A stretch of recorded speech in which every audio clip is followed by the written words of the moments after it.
Hello friend, PR novel series पे आपका हार्दिक स्वागत है। यहाँ पर आपको सुनने मिलेगा love story, heart stopping drama, romance, thrilling fantasy, revenge stories. अगर स्टोरी आपको अच्छा लगे तो इस चैनल को सब्सक्राइब कर लीजिएगा, लाइक शेयर और कमेंट कर दीजिएगा। Thank you. डॉक्टर के इस बात को सुनकर सिद्धार्थ तो पहले तो घूरकर उसे डॉक्टर की तरह देखता है। तो वही सोना अब तुरंत अपने सर को सिद्धांत के सीने से बाहर निकालकर सिद्धार्थ को देखने लगती है। तो वहीं सिद्धार्थ को इस तरह से डॉक्टर को घूमता हुआ देखकर सोना को अब इस डॉक्टर के लिए बुरा लगने लगा था, क्योंकि सोना जानती थी उसे कुछ भी नहीं हुआ है। उसने सिद्धार्थ से झूठ कहा था, पर अब वह ये बात सिद्धार्थ को कैसे समझती या फिर वह उसे डॉक्टर को कैसे बताएं। इसलिए वह तुरंत ही उसे डॉक्टर की तरफ पलटती हैं और फिर अपने शांत आवाज में बोली, आप बस हमें पेन की कोई भी नॉर्मल सी मेडिसिन दे दीजिए और आप जाकर आराम कीजिए। सोना की बात सुनकर वह डॉक्टर हैरानी भरी नजरों से सोना की तरफ देखने लगती है। तो वहीं सिद्धार्थ में सोना की तरफ देखता है और वह तुरंत उसके छोटे से चेहरे को अपने हथेलियां में भरकर उसके गालों को सहलाते हुए बोला, कैसी बातें कर रहे हो तुम? तुम्हारा दर्द कोई छोटी बात नहीं है। तुम चुपचाप डॉक्टर चेक करने दो, मैं तुम्हारी हेल्थ के साथ कोई रिस्क नहीं ले सकता, इसलिए तुम खामोशियों से चुपचाप लेटी रहो। सिद्धार्थ वापस से उसके सर को अपने सीने से लगा लेता है। तो वही सोना अब भी बस उदास नजरों से उसे डॉक्टर की तरफ देखने लगती है। तो वही वह डॉक्टर भी अजीब नजरों से सिद्धार्थ की तरफ देख रही थी। एक तरफ सोना थी जो बता नहीं रही थी कि आखिर उसे हुआ क्या है। वह नॉर्मली पेन की गोली मांग रही थी, तो वहीं सिद्धार्थ जबरदस्ती सोने का चेकअप करवा रहा था। सोना जब देखती है कि डॉक्टर को कुछ भी समझ में नहीं आ रहा है, तो वह गहरी सांस लेते हुए एक बार फिर से अपने सर को उठाकर सिद्धार्थ की तरफ देखती है और फिर सिद्धार्थ के सीने पर धीरे से अपने हाथ को राब रहते हुए बोली, सिद्धार्थ प्लीज जाने दीजिए इन्हें, मुझे कुछ भी नहीं हुआ है, मैं ठीक हूँ, मैं थोड़ी देर आराम कर लूंगी तो वह दर्द तुरंत चला जाएगा। सिद्धार्थ सोना बात सुनकर जैसे ही कुछ कहने को होता उससे पहले ही सोना तुरंत ही उसके होठों पर अपनी उंगली रखते हुए उसे शांत करा देती हैं और फिर सिद्धार्थ की आंखों में देखते हुए बोली, मैं ठीक हूँ, आप क्यों इतनी ज्यादा परेशान हो रहे हैं? अगर मुझे कुछ होगा तो मैं बताऊंगी ना आपको। अब सिद्धार्थ के पास कहने को कुछ भी नहीं बचा था, क्योंकि सोना खुद ही इस डॉक्टर को जाने को कह रही थी। इसलिए अब सिद्धार्थ गहरी सांस लेकर अपने सर को हाँ में हिला देता है, जिसके बाद सोना तुरंत से डॉक्टर की तरफ देखती है और फिर उन्हें जाने का इशारा करती है। वही वो डॉक्टर तुरंत ही कमरे से बाहर भाग जाती हैं, जैसे उसे तो शेर की गुफा से निकलने का रास्ता मिल गया हो। उसे डॉक्टर के जाने के बाद सोना अपने सिर पर सिद्धार्थ के सीने पर अपना सर रखते हुए सिद्धार्थ के कमर में अपने बाहें लपेटे हुए अपनी धीमी सी आवाज में बोली, सिद्धार्थ मुझे कुछ बातें करनी थी आपसे। सोने के इस बात को सुनकर सिद्धार्थ उसके सिर पर हाथ फेंटे हुए बोला, हाँ वाइफी बोलो। जिसके जवाब में सोना थोड़ी देर खामोश रहती हैं और फिर अपनी धीमी सी आवाज में बोली, हमारी शादी की डेट क्या है? सोने के मुंह से आज अचानक इस सवाल को सुनकर सिद्धार्थ हैरानी से तुरंत अपने सर को नीचे करके सोना के छोटे से चेहरे की तरफ देखने लगता है। तो वही सोना भी अपने सर को ऊपर उठाकर सिद्धार्थ की तरफ देखने की हिम्मत नहीं करती हैं। वही सोना का ऐसे रिएक्शन देखकर सिद्धार्थ गहरी सांस लेता है और वह अपनी धड़कनों को पूरी तरह से काबू करने की कोशिश करता है, क्योंकि सोना उसके सीने पर ही सोई हुई थी। वह नहीं चाहता था कि उसकी धड़कनें बढ़े और सोना को जरा सा भी उसके बात पर शक हो। इसलिए वह सोने के सिर को सहलाते हुए गहरी सांस लेते हुए अपनी शांत आवाज में बोला, 6 साल पहले शिवरात्रि के दिन, क्योंकि वह तुम्हारी ख्वाहिश थी कि तुमसे बातें के दिन मुझसे शादी करो। सिद्धार्थ की बात सुनकर सोना कसकर अपनी आंखें बंद कर लेती है, क्योंकि यह उसकी जिंदगी का सच नहीं था। पर सोना यह बात भी नहीं समझ पाई थी कि सिद्धार्थ झूठ क्यों कह रहा है, क्योंकि जब उसे कुछ भी याद नहीं था जब वह सिद्धार्थ के साथ रहती थी, तो उसे ऐसा कुछ भी नहीं दिखा था जिससे उसे शक हो, चाहे ऐसा कुछ भी डाउट हो कि वह सिद्धार्थ की पत्नी नहीं है। बल्कि उसके घर में हर जगह सिर्फ उसकी और सिद्धार्थ की तस्वीर लगी हुई थी। यहाँ तक कि उसके घर के सारे सर्वेंट भी उसे बहुत अच्छे से ट्रीट करते थे, जैसे वह वहाँ की महारानी हो। और सबसे खास बात ये नाम, सोना, ये नाम और इसकी पहचान, ये क्या है? सोना के दिमाग में अचानक ही अपने नाम को लेकर कई सारे सवाल उठ जाते हैं, क्योंकि इन सालों में जब से आरिश को भूली थी सभी उसे इसी नाम से जानते थे। और ऐसा कैसे हो सकता है, क्योंकि सिद्धार्थ के जानने वाले की तरफ से कभी भी सोने को ऐसा फील नहीं हुआ था कि वह सभी सोना को नहीं जानते थे। तो क्या कुछ ऐसा था जो सोना की नजरों से बचा हुआ था? सोना सिद्धार्थ की बात सुनने के बाद अब नहीं ख्यालों में गुम थी। तो वहीं सिद्धार्थ अब सोने को अपने बगल में लेटा उसे अच्छी तरह से अपनी बाहों में थमते हुए उसके सर को सहलाते हुए प्यार से उसके माथे पर किसे करता है और उसे वापस से अपने सीने से लगाते हुए बोला, सो जाओ वाइफी, काफी रात हो गई है और अगर तुम्हें थोड़ी सी भी तकलीफ हो तो मुझे बता देना। अभी तुम मेडिसिन लोगी? सिद्धार्थ के इस सवाल पर सोना तुरंत अपने सर को ना में हिला देती है। जब उसे दर्द हो ही नहीं रहा था तो वह मेडिसिन कैसे लेती? सोना के ना बोलने पर सिद्धार्थ उसे अपने सीने से लगाते हुए धीरे धीरे उसके बालों को सहलाने लगता है। तो वही सोना भी अपनी आंखों को बंद किए हुए अपने ही ख्यालों में खोई हुई थी। उसने कोई सवाल जवाब नहीं किया था, पर उसकी पकड़ सिद्धार्थ की टी शर्ट पर कई हुई थी। उसने अपने मुट्ठियों में सिद्धार्थ की शर्ट को कस रखा था। वह जानते थी कि वह जो कर रही है वह गलत है। वह सिद्धांत के भरोसे का गलत फायदा उठा रही थी, पर वह ये भी तो सामने नहीं आने देना चाहते थे कि उसे सब कुछ याद आ गया है। वह अपने पुराने जिंदगी को अपने आज में शामिल नहीं होने देना चाहती थी। और आज सिर्फ उसी वजह से उसे यह याद होते हुए भी कि सिद्धार्थ उसके लिए सिर्फ एक पराया मर्द है, फिर भी वहां से दूर नहीं हो रही थी। सोना अपनी आंखें बंद किए हुए अपनी सोच में गुम है। कब नींद की आंखों में चले जाती हैं, उसे इस बात का एहसास तक ही नहीं होता है। वही सोने के धीमी सांसों को अपने सीने पर महसूस करके सिद्धार्थ तुरंत ही अपनी आंखें खोलता है और फिर सोने की छोटी सी चेहरे की तरफ देखता है। और सोन के छोटे से चेहरे की तरफ देखते हुए वह धीरे से उसके गालों को सहलाने लगता है और अपनी गहरी आंखों से उसकी तरफ देखते हुए बोला, आई नो कि तुम्हें सब याद आ रहा है, याद आ रही है तुम्हारी बीती हुई जिंदगी। पर अगर तुम इस बात को किसी के सामने जाहिर नहीं करना चाहती हो तो आई प्रॉमिस कि जब तक तुम नहीं चाहोगी मैं किसी को पता नहीं चलने दूंगा कि तुम कौन हो और तुम्हारे असलियत क्या है, क्योंकि तुम कौन हो ये जानने का पहले हक सिर्फ तुम्हारा है। सिद्धार्थ की आंखों में इस समय एक अजीब से इमोशंस था और वह बहुत ही गहरी नजरों से सोने की तरह देख रहा था। तुम इतने साल मेरे साथ रही पर तुम कभी समझ नहीं पाई। मैंने सिर्फ तुम्हें अपनी वाइफ ही कहा ही नहीं, मैं तुम्हें उसकी जगह भी दी है। इसलिए तुम्हारी आंखों को देखकर ही बता सकता हूं कि तुम्हारे दिमाग में क्या चल रहा है। मैं जानता हूं कि तुमने झूठ कहा था कि तुम्हारे सर में दर्द हो रहा है।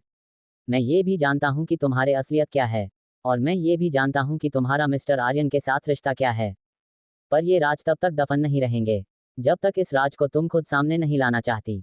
5 सालों में तुम्हें जितना मैं समझ पाया हूँ, तुम्हारी आंखें तुम्हारे दर्द को बयान करती हैं, इसलिए तुम्हें मुझसे झूठ बोलने की जरूरत ही नहीं थी वाइफी। तुम एक बार अगर मुझे अपनी बात शेयर कर देती तो मैं तुम्हें समझाता कि तुम मेरे लिए क्या मायने रखती हो और तुम मेरी जिंदगी में क्या हो। पर शायद अभी वह भरोसा नहीं है कि तुम मुझे अपनी जिंदगी को बांट सको। खैर मैं इंतजार करूंगा। सिद्धार्थ अपनी बात कहने के बाद गहरी सांस लेता है और फिर झुककर वह सोना के माथे पर एक बार फिर से प्यार से चूमते हुए उसे अपने सीने से लगाते हुए अपनी आंखें बंद कर लेता है।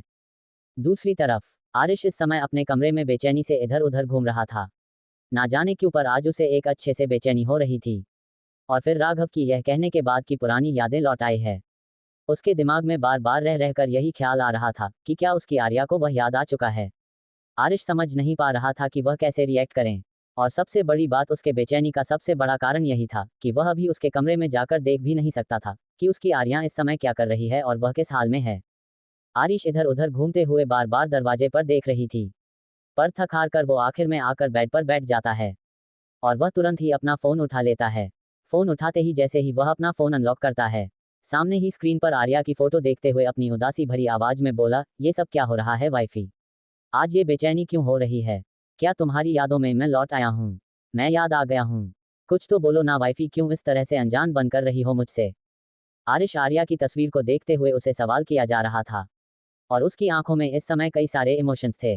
वही जवाब न मिलने पर आरिश आंखों में आंसू लिए हुए तस्वीर की तरफ देखते हुए बोला, अच्छा तो ये बात है, तो तुम मुझे तड़पाना चाहती हो, तुम मुझे रुलाना चाहते हो ना, इसलिए तुम मुझे कुछ भी नहीं बता रही हो, इसलिए आज तुम इस तरह से उठकर वहां से चली गई। यही बात है ना, कुछ तुम बोलो वाइफी। तुम कुछ कहोगी नहीं जब तक तुम कुछ बताओगी नहीं। कैसे समझूं मैं तुम्हें और कैसे समझाऊं मैं तुम्हें? क्या हो रहा है कुछ समझ नहीं आ रहा। जिंदगी कहाँ से कहाँ चली जा रही है, इस जिंदगी में बस तड़पता जा रहा हूं मैं। प्लीज वाइफी कुछ तो इशारा दो, कुछ तो बताओ, कुछ तो ऐसा करो जिससे मुझे पता चल सके कि तुम मेरी हो तो मेरी बटरफ्लाई ही हो। आरिश उस तस्वीर से बात करते हुए विंडो के सामने आकर खड़ा हो जाता है। वही उसकी आंखों में आंसू भरे हुए थे। वह अपनी पलकें उठाकर ऊपर आसमान की तरफ देखता है। आज आधा चांद था और उस आधे चांद की तरह आदेश की उम्मीदें भी आधी हो चुकी थी।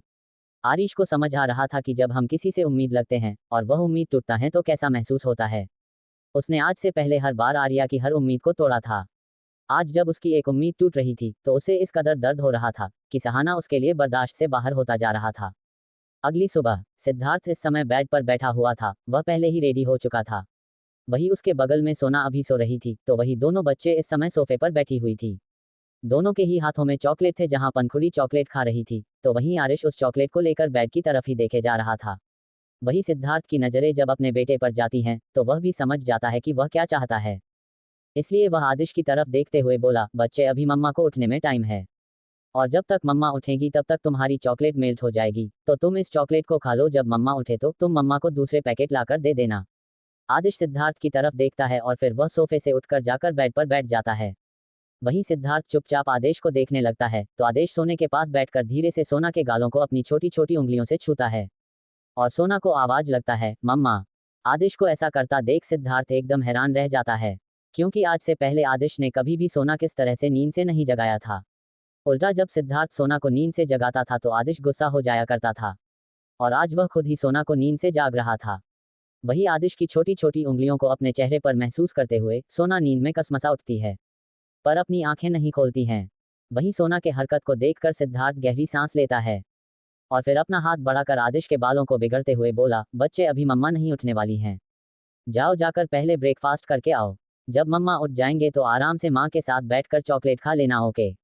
और अगर बाहर कोई पूछे तो कह देना कि मम्मा की तबीयत खराब है, इसलिए मम्मा और डैडी कमरे में ही ब्रेकफास्ट करेंगे, ठीक है।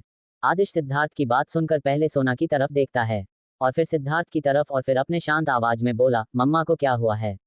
आदिश के सवाल पर सिद्धार्थ शांति से आदिश की तरफ देखता है, और फिर सोना की तरफ अपने नजर करते हुए बोला, मम्मा के सर में रात को दर्द था, इसलिए तुम्हारे मम्मा रात को लेट से सोई थी, और इसलिए अभी नहीं उठ रही है। तुम और पंखू जाकर ब्रेकफास्ट कर लो, क्योंकि अगर तुम्हारे मम्मा को पता चला कि तुम लोगों ने ब्रेकफास्ट नहीं किया है तो वह तुम लोगों पर बहुत ही ज्यादा गुस्सा होगी। फिर बाद में मुझे भी तुम्हारे मम्मा के गुस्से का सामना करना होगा, इसलिए फटाफट जाओ और ब्रेकफास्ट करके वापस आओ। सिद्धार्थ के इस बात को सुनने के बाद आदिश धीरे से बद से नीचे आता है, और फिर सोफे के पास पंखुड़ी के पास जाता है, जो कि इस समय चॉकलेट खाने में बिजी थी। पंखुड़ी को चॉकलेट खाता हुआ देखकर उसके छोटे से हाथों को पकड़ता है, उसे सोफे से नीचे आने में मदद करता है। पंखुड़ी जैसे ही सोफे से नीचे आती हैं, आदिश उसे लेकर कमरे से बाहर जाते हुए बोला, पंखुड़ी चलो पहले ब्रेकफास्ट करके आते हैं, तब तक मम्मा भी उठ जाएंगी, फिर हम सब बाहर चलेंगे। उद्धरण चिन्ह। आदेश की इस बात को सुनकर पंखुड़ी तुरंत ही अपने छोटे से सर को उठाकर आदिश की तरफ देखती हैं, और फिर पलटकर पर बेड की तरफ देखती है जहां सोना अभी भी सो रही थी, और फिर वह अपने भाई की तरफ देखते हुए अपनी प्यारी सी तोतली आवाज में बोली, भाई मम्मा को क्या हुआ। मम्मा अब तक क्यों सो रही है। अपने दोनों बच्चों को सोना कितना फिक्र करता हुआ देखकर सिद्धार्थ बस गहरी सांस लेता है, क्योंकि वह जानता था कि बच्चे सोने के बिना एक पल भी नहीं रह सकते थे, और बच्चों को सोना की आदत थी, जिसकी वजह से अगर सोना की बिहेवियर में थोड़ा भी चेंज ज्यादा था तो बच्चे तुरंत थे उसे नोटिस कर लेते थे। आदिश बिना पंखुड़ी को कोई जवाब दिए हुए उसे लेकर कमरे से बाहर जाते हुए बोला, डैडी ने कहा है ना कि पहले हमें ब्रेकफास्ट करना है, उसके बाद हम बाहर चलेंगे, तो चलो पहले ब्रेकफास्ट करते हैं, उसके बाद मैं तुम्हें बताऊंगा कि मामा को क्या हुआ है। आदेश पंखुड़ी को लेकर कमरे से बाहर निकल जाता है। इधर हॉल में सभी मौजूद होते हैं, और सभी सोना और सिद्धार्थ के आने का ही इंतजार कर रहे थे, पर सोना सिद्धार्थ तो नहीं आते हैं, उसके बदले आदिश और पंखुड़ी आते हैं। उन दोनों बच्चों को अकेला सिद्धार्थ के कमरे से बाहर आता हुआ देखकर सभी सवालिया नजरों से आदिश की तरफ देखते हैं, तो आदिश तुरंत उन सब के बीच आते हुए अपनी शांत आवाज में बोला, डैडी और मम्मा कमरे में ही ब्रेकफास्ट करेंगे, क्योंकि मम्मा की हेल्थ ठीक नहीं है, इसलिए वह अभी रेस्ट कर रही हैं। उद्धरण चिन्ह। आदिश की बात सुनकर कि सोना की तबीयत सही नहीं है, सामने बैठा आरिश जो कि बेचैनी से सुबह से ही सिद्धार्थ के कमरे की तरफ देख रहा था, और उन दोनों के ही बाहर आने का इंतजार कर रहा था, उसके कानों में जैसे ही यहाँ बात जाती है कि सोना की तबीयत सही नहीं है, वह और भी ज्यादा बेचैन हो उठता है, और वह अपनी बेबसी भरी नजरों से सिद्धार्थ के कमरे की तरफ देखने लगता है। तो इधर मिस्टर जायसवाल और मिसेज जायसवाल भी ये सुनकर हैरान हो जाती हैं कि सोना की तबीयत ठीक नहीं है, क्योंकि कल तक सोना बिल्कुल नॉर्मल थी, हो सकता है कल रात उतने देर तक बाहर में बैठने की वजह से सोना की तबीयत थोड़ी खराब हो गई हो। आदिश की बात सुनकर मिस्टर जायसवाल अपने सिर को हिलाते हुए अपने शांत आवाज में बोले, इट्स ओके बच्चे, हम आपके मम्मा और डैडी के ब्रेकफास्ट को उनके कमरे में ही भिजवा देते हैं, चलिए आप लोग ब्रेकफास्ट कर लीजिए। इतना कहकर वहां अपनी जगह सभी को ब्रेकफास्ट टेबल की तरफ आने को कहते हैं। वही दोनों बच्चे मिस्टर जायसवाल के पीछे पीछे में डाइनिंग एरिया की तरफ चले जाते हैं, पर आरिश अभी अपनी जगह पर बैठा हुआ था। वही राघव जो कि आरिश को सुबह से ही नोटिस कर रहा था, वह अभी आरिश को अपनी जगह पर बैठा हुआ देखकर गहरी सांस लेता है, और फिर अपने शांत आवाज में बोला, हमें ब्रेकफास्ट के लिए चलना चाहिए, उसकी फिक्र करने की जरूरत नहीं है, वह ठीक होगी। थोड़ी देर बाद वैसे भी हमें बाहर जाना है, तो जब सिद्धार्थ बाहर आए तो उनसे पूछ लेना कि वह कैसी हैं। उद्धरण चिन्ह।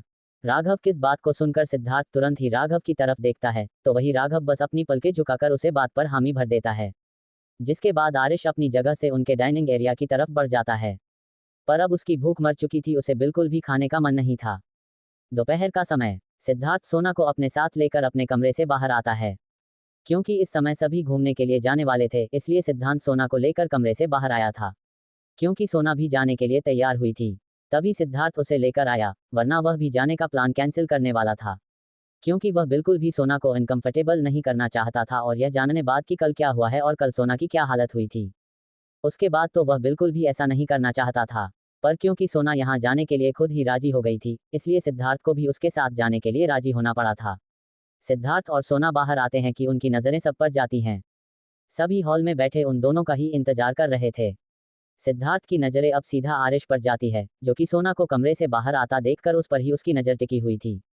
आरिश को सोना की तरफ देखा हुआ देखकर सिद्धार्थ गहरी सांस लेता है और फिर वह सोना के हाथों को पकड़े हुए सबके पास आता है तो वही मिस्टर जायसवाल तुरंत ही सिद्धार्थ और सोना की तरफ देखते हुए अपनी चिंता भरी आवाज में सिद्धार्थ की तरफ देखते हुए बोले, मिस्टर सिंघानिया सब ठीक है ना? हमें आपके लिटिल सिंघानिया ने बताया कि मिसेज सिंघानिया की तबीयत ठीक नहीं थी। क्या कोई सीरियस बात है? मिस्टर जायसवाल की बात सुनकर सिद्धार्थ उनकी तरफ देखता और फिर तुरंत अपने सिर को नामे हिलाते हुए हल्के से मुस्कुराते हुए बोला, नहीं नहीं, ऐसी कोई बात नहीं है। वह बस रात को लेट से सोने की वजह से वाइफी के सर में हल्का सा दर्द था, जिसके वजह से लेट उठने से टाइम पर तैयार नहीं हो पाए और कोई बात नहीं है। इसलिए मैंने बच्चों को आप लोगों को बताने के लिए भेज दिया था ताकि आप हमारा इंतजार ना करें। मिस्टर जायसवाल हल्के से मुस्कुराते हैं तो वही मैसेज जायसवाल सोना के पास पहुंच चुके थे और वह सोने के चेहरे को छूते हुए अपनी फिक्र भरी आवाज में उसकी तरफ देखते हुए बोली, आप ठीक तो है ना? मिस्टर जायसवाल की बात सुनकर सोना मुस्कुराते हुए तुरंत हाँ में अपना सिर हिला है। सोना के बिहेवियर में आज बहुत ही ज्यादा चेंज आ रहा था और जाहिर सी बात है कि यह चेंज आना लाजमी था, क्योंकि कल तक सोना जो जिंदगी जी रही थी उस पहचान से वह खुद भी खुश नहीं थी। पर आज वह जो जिंदगी जी रही है यह उसके पुराने जिंदगी थी, जिसमें शायद वह अपनी पुरानी पहचान को शामिल नहीं करना चाहती थी। वही आरिश जो कि खामोशी से सोना को ही देख रहा था। सोना ने एक बार भी अपनी नजर उठाकर उसकी तरफ नहीं देखा था। ये बात आरिश को जरूर खटक रही थी, पर उसने इस बात को ज्यादा खींचना या फिर ज्यादा सोचना जरूरी नहीं समझा, क्योंकि हो सकता है कि यह नॉर्मल हो और वह ज्यादा सोच रहा हूं तो वही राघव की भी नजर सोना के ऊपर ही टिकी हुई थी। थोड़ी देर तक यूं ही बातें करते रहने के बाद सभी अब बाहर जाने के लिए तैयार हो जाते हैं, क्योंकि पंखुड़ी पहले ही आरिश के पास जा चुकी थी और वह इस समय आरिश की गोद में थी और आरिश से अपने कटली आवाज में वह कुछ कुछ बातें किया जा रही थी। वही आरिश भी मुस्कुराते हुए उसके हर बात का जवाब दे रहा था, पर उसके नजरें ना चाहते हुए भी बार बार सोना के ऊपर जा रही थी। ना जाने क्यों उसके दिल में एक अजीब से बेचैनी हो रही थी और वह इस बेचैनी को समझ नहीं पा रहा था कि उसे आखिर ऐसा क्यों हो रहा है। थोड़ी देर में बस एक झील के किनारे पहुंच चुकी थी। ऊपर से गिरता हुआ पानी, वह बहुत ही खूबसूरत नजारा था। हर तरफ बड़े बड़े पेड़ और नीचे बहुत खूबसूरत फूल है, जो कि झील के किनारे उगे हुए थे।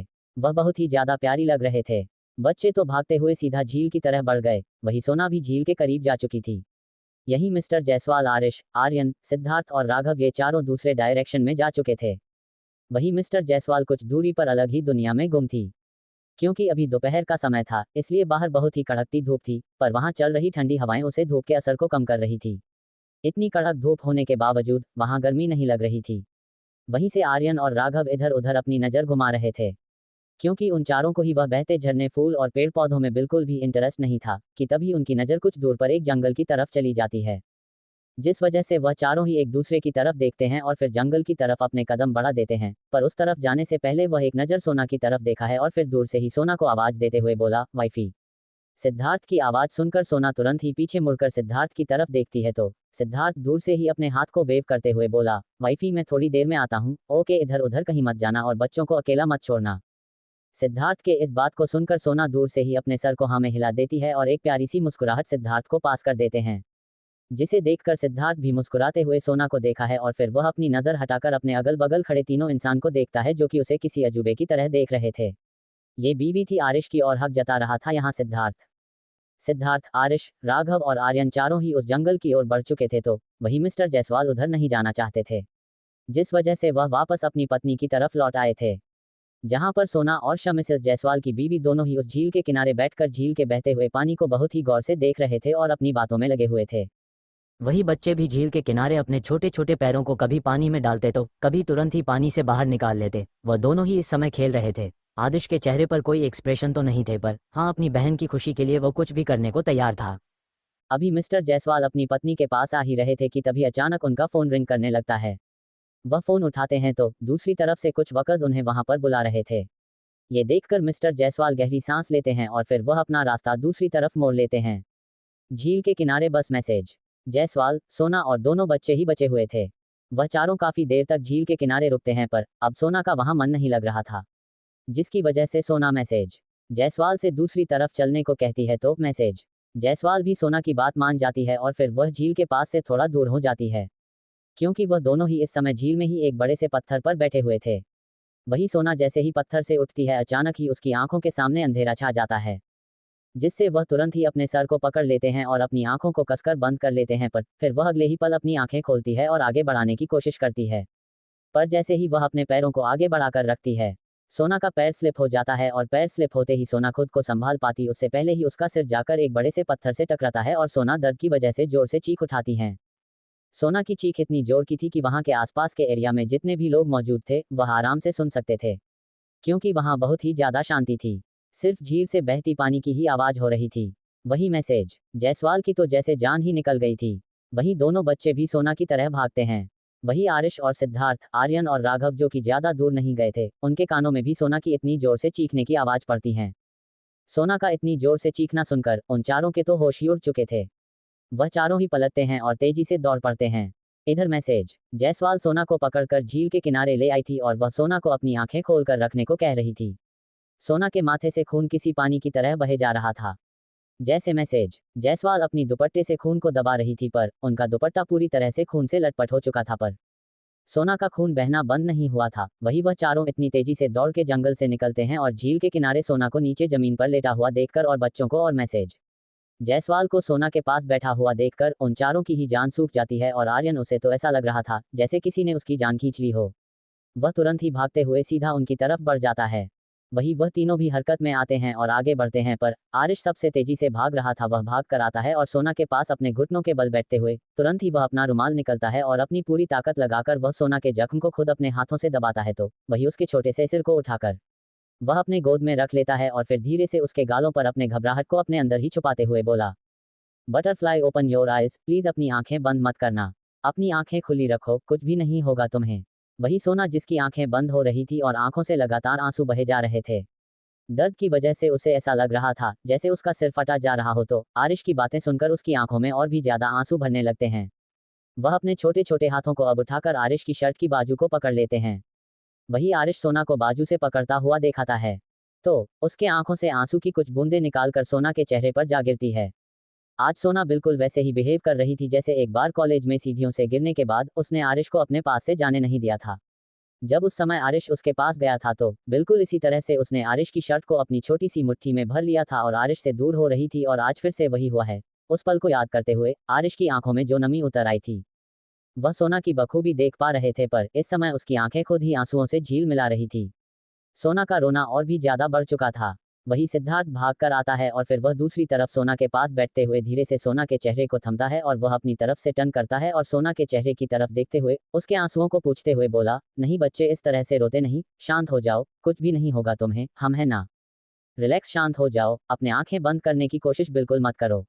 इतना कहकर सिद्धार्थ सोना को अपनी गोद में उठाने लगता है, पर उससे पहले ही आरिश उसे रोककर सोना को अपनी गोद में उठा लेता है। आरिश के गोद में उठाते ही सोना अपना चेहरा और इसके सीने में घुस लेते हैं और उसका रोना और भी ज्यादा बढ़ जाता है। उसने अपने छोटे छोटे हाथों से आरिश को आगे से बहुत ही मजबूती से पकड़ रखा था, पर हर बीते पल के साथ उसकी पकड़ धीमी होती जा रही थी, तो वही सोना को देखकर सभी की आंखें नम हो चुकी थी। मैसेज जायसवाल की आंखों के आंसू तो जैसे रुकने का नाम ही नहीं ले रहे थे। वही पनखुड़ी का भी रोना अब तेज हो चुका था। जिसे आर्यन संभाल रहा था वह बार बार सोना के पास जाने के साथ कर रही थी और सोना के बहते खून को देखते हुए उसके बॉडी कांप रही थी। फिर भी वह रोए जा रही थी, तो वहीं आदिश की भी आंखें नम थी और वह अपनी मां की तरफ देख रहा था। राघव तुरंत ही अपना फोन निकलता है और किसी को कॉल करता है और उसे कॉटेज में आने को कहता है। इन्हें सिद्धार्थ और आरिश दोनों ही भागते हुए कॉटेज में आते हैं। आरिश सोना को लेकर सिद्धार्थ के कमरे में ना जाकर वह उसे लेकर अपने कमरे में आता है। आरिश जैसे ही सोना को अपने कमरे के बेड पर लेटाता है, वैसे ही राघव डॉक्टर सक्सेना के साथ कमरे में इंटर करता है। ये वही डॉक्टर थी जो कल रात सोना के कमरे में थे। वही मैसेज सच कहना, आज ऐसे ही सोना की हालत देखते हैं। वह भी काफी ज्यादा घबरा जाते हैं, क्योंकि खून की वजह से सोना का आधा चेहरा पूरी तरह से खून से लटपट हो चुका था, जिसे आरिश बार बार अपने हाथों से पोंछ रहा था और उसे शांत रहने को कह रहा था। डॉक्टर सक्सेना तुरंत ही आरिश को सोना से दूर करते हैं और वह खुद सोना का बैंडेज करना शुरू कर देते हैं। जब तक वह बैंडेज कर रही थी, सोना दर्द की वजह से बेहोश हो चुकी थी, क्योंकि अब और दर्द सहन कर पाना उसके बस में नहीं था। वहीं उसके छोटे हाथों की पकड़ अब भी आरिश के शर्ट पर उतनी ही मजबूत थी। वही आरिश उसके बगल में बैठा हुआ था और वह सोना को देखे जा रहा था। क्योंकि सोना ने उसके शर्ट को पकड़ रखा था, इसलिए ना आरिश खुद दूर होने की कोशिश करता है और ना ही किसी ने सोना के हाथों को आरिश से हटाने की कोशिश की थी। थोड़ी ही देर में बैंडेज करने के बाद डॉक्टर सक्सेना सोना को एक इंजेक्शन लगाते हैं और फिर अपने हाथों में पहने ग्लव्स को हटाते हुए और इसकी तरफ देखते हुए बोली, प्लीज़ आप इनका ख्याल रखें, क्योंकि खून बहुत ही ज़्यादा बह चुका है। इस वजह से इन्हें कमज़ोरी रहेगी। हम अगर हॉस्पिटल में होते तो इन्हें चढ़ाया जा सकता था, पर यहाँ पर यह पॉसिबल नहीं है। हाँ, पॉसिबल हो सकता है अगर हमें यहाँ पर ब्लड लाकर दिया जाए। अगर आप ब्लड का इंतजाम कर सकते हैं तो हम तुरंत हैं इन्हें ब्लड चढ़ा सकते हैं, जिसके बाद सब ठीक हो जाएगा तो इन्हें थोड़ा बेटर महसूस होगा।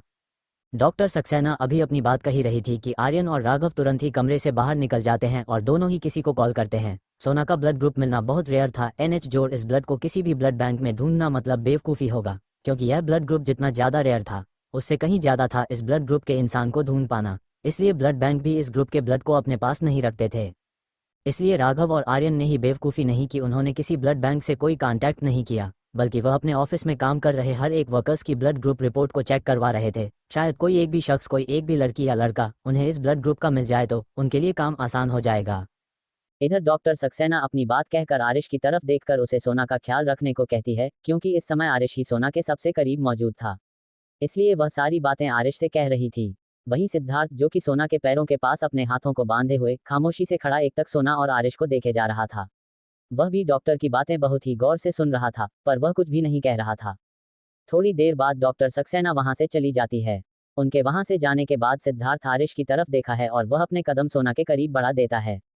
सोना के करीब आने के बाद में बेड पर ही सोना के बगल में बैठता है और वह धीरे से उसके एक हाथ को अपने हाथों में थामते हुए वह धीरे से उसके हाथों को सहलाने लगता है, तो वहीं आरिश खामोशी से सिद्धार्थ को ये करता हुआ देख रहा था। तभी सिद्धार्थ आरिश की तरफ देखते हुए बोला, अब मुझे लगता है कि सोना को मुझे ले जाना चाहिए, आप भी अपने कपड़े चेंज कर ले, क्योंकि ब्लू आपके कपड़ों में भी लग चुका है। इतना कहकर जैसे ही सिद्धार्थ सोना की तरफ अपने हाथ बढ़ाता है, आरिश तुरंत सिद्धार्थ के हाथों को थाम लेता है, या ये कहे कि वह सिद्धार्थ को सोना को उठाने से रोक लेता है। वही आरिश के ऐसा करते ही सिद्धार्थ तुरंत ही अपनी नज़र उठाकर आरिश की तरफ देखा है, तो आरिश उसे देखते हुए बेड से नीचे आता है और फिर से सिद्धार्थ की तरफ देखते हुए बोला, प्लीज जब तक इसे होश नहीं आ जाता तब तक इसे यहाँ रहने दो, उसके बाद आराम से तुम इसे लेकर जा सकते हो, पर तब तक के लिए प्लीज इसे यही रहने दो। आरिश की आंखों में एक रिक्वेस्ट थी और वह बहुत ही शांत आवाज में कह रहा था। उसके आवाज में ही उसका दर्द छुपा हुआ था। वहीं सिद्धार्थ आरिश के बात सुनता है और फिर आरिश की तरफ देखते हुए बोला, देखिए मिस्टर आरिश, इससे आपको और भी ज्यादा प्रॉब्लम होगी। आप अपने कपड़े चेंज कीजिए और थोड़ी देर आराम कर लीजिए, तब तक मैं भी अपनी वाइफी को कमरे में ले जाता हूँ, क्योंकि इसके पूरे चेहरे पर ब्लड लगा हुआ है, मुझे वह भी क्लीन करना होगा, और फिर जब ये होश में आएगी तो बसे पहले यह मुझे ही ढूंढेंगी, इसलिए मैं कोई रिस्क नहीं लेना चाहता इसके साथ, प्लीज आप बात को समझने की कोशिश कीजिए। सिद्धार्थ अपनी बातें कहते हुए आरिश को ही देखे जा रहा था। इधर राघव और आर्यन दोनों ही कॉल करके वापस कमरे में चले आते हैं और उन दोनों के हंजर सिद्धांत और आरिश पर जाती है, तो आरिश इधर सिद्धार्थ की बात सुनक एक नज़र सोना की तरफ देखा है, जो कि उसके बेड पर लेटे हुए थी। हाँ, उसके चेहरे पर खून लगा हुआ था, पर सिर्फ इस खून को साफ करने के लिए वह उसे सिद्धार्थ के साथ जाने नहीं देना चाहता था। वह सोना कुछ देर के लिए अपने पास रखना चाहता था, क्योंकि अभी अगर सिद्धार्थ उसे लेकर चला गया तो सोना की चिंता ही उसे मार डालेगी। वह अपनी बटरफ्लाई को अपने पास रखना चाहता था, उसकी केयर करना चाहता था, वह उसे अपने दिल की बात कहना चाहता था। वह ऐसे कैसे सिद्धार्थ को उसे ले जाने देता। अब सिद्धार्थ की तरफ देखा है और अपनी आंखें कसकर बंद करके वह अपने हाथों को सिद्धार्थ के सामने जोड़ते हुए अपनी रिक्वेस्टिंग, लाचारी भरी आवाज में बोला, प्लीज बस तब तक इसे होश नहीं आ जाता, प्लीज। आरिश को सिद्धार्थ के सामने अपने हाथ जोड़ता हुआ देखकर राघव तो जैसे किसी सदमे में ही चला गया था। वह आरिश के साथ शुरू से काम कर रहा था, उसने आज तक आरिश को किसी के सामने झुकते हुए नहीं देखा था।